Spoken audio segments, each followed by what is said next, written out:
I'm Andrew Joseph Keith, your instructor for this, the Figure Sculpting Fundamentals course. Today, I'll be showing you how to take your own references for sculpture. I know that we've gone over a lot of concepts without diving into the actual sculpting part, but that will come. I'm doing this because I want you to understand all of the prep work that goes on behind the scenes to get started on the right foot. Once we've got the pose in mind, we can find an area with a background that doesn't distract too much from the figure. This doesn't need to be anything fancy. A white, gray, or black background that is free from too much clutter will help us focus on the figure. I recommend having a strong light source coming from one side of the figure at a 3/4 view and a softer light source from the opposite direction to serve as reflected light. Having these two light sources will help capture some of the more subtle forms on the surface of the figure. Avoid having a figure backlit by a window or other strong source of light, as well as using a strong flash that lights the figure from straight on. Both of these extremes tend to wash out the figure and eliminate shadows that help us see the surface forms.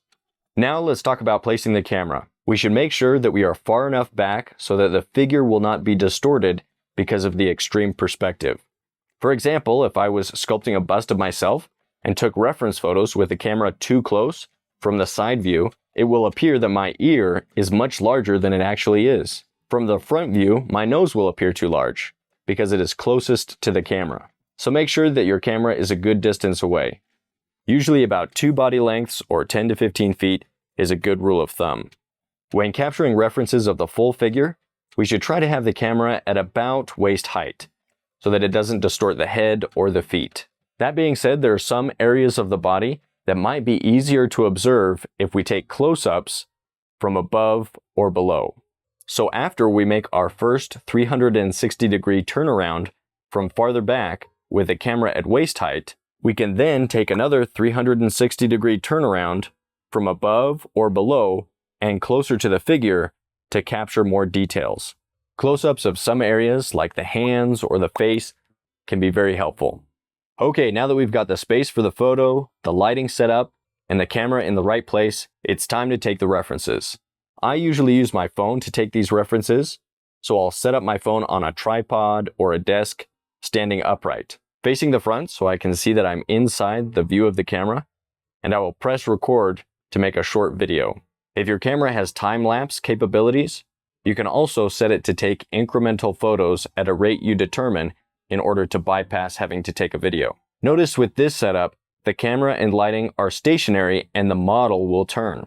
The reason for this is that if we capture the reference by circling the model, the lighting will be inconsistent. When the model turns and everything else is stationary, the light and shadow are consistent from every angle.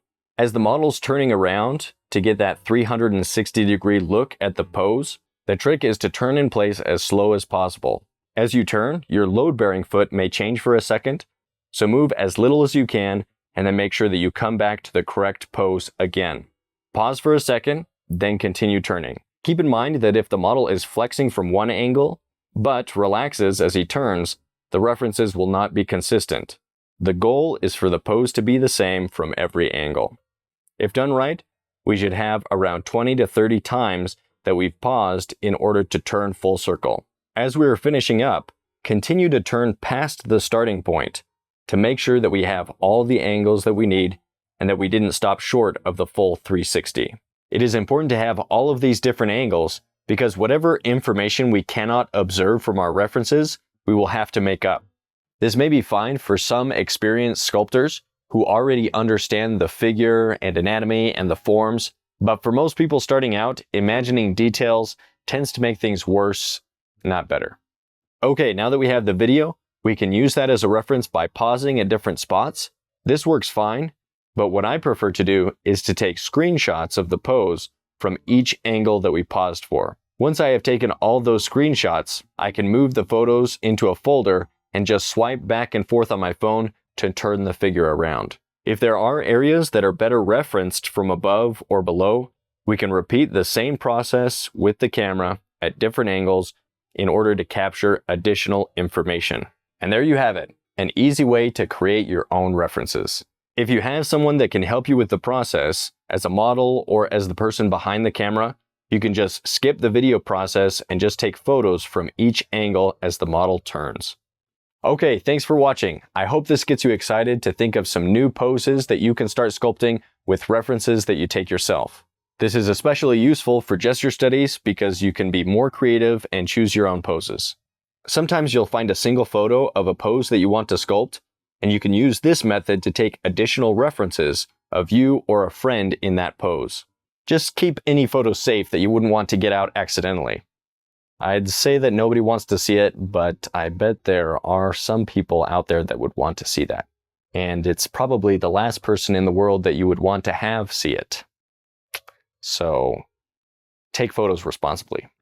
In the premium lesson, we will have many tips on how to take references of one body type and change it to the kind of physique that you are looking for. With an understanding of the figure and anatomy, we can make our sculptures more muscular, lean, or fat. We will look at some general physical differences between men and women to be able to make our sculptures more masculine or feminine. That way, we can use our references of a male model to create female characters and vice versa.